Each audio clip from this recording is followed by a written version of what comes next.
To'ylik chiqqan uyda 1 yilgacha ham to'y qilib bo'lmaydi. To'y kuni belgilangan bo'lsa ham to'y to'xtatilishi kerak degan tushunchadagi ba'zi bir oilalar bor. Hamma oila unday emas, ba'zi oilalar. Azizlar, albatta vafot etgan insonni hurmati bor.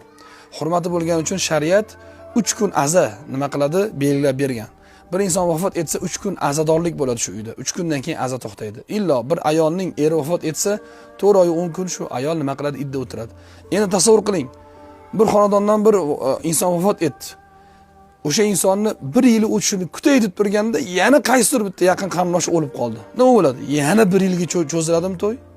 Mana shunaqa oilalar bor ekan. Hatto bizning murojaatimiz kelganda, endi to'y qilamiz deganda palonchi o'tib qoldi, endi qilamiz deganda bu o'tib qoldi, bir biz tomondan o'tib qoldi, bir kelin tomondan o'tib qoldi. Mana shu bilan to'y kechikib ketdi domla nechidir yillarga deydi.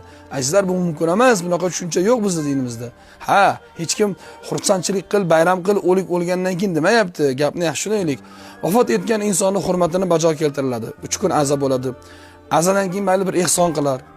40 yili payshanba u narsa yo'q. Keyin ma'lum bir vaqtlar o'tgandan keyin deylik oy o'tadimi, ha? 1 oy yoki 2 oy. Undan keyin o'sha belgilangan to'yini qilaversin. Yomonlik yetmaydi. Qulla yusibana illa ma kataballohu lana. Ayting ey Muhammad alayhisalom. Bizga Alloh yozgan narsadan boshqa narsa yetmaydi. Alloh yozgani yetadi. Bir insonning o'lishi yo bir insonning tug'ilishi hech bir insonning hayotiga ta'sir qilmaydi. Ya'ni yomonlik keltirmaydi-da, azizlar.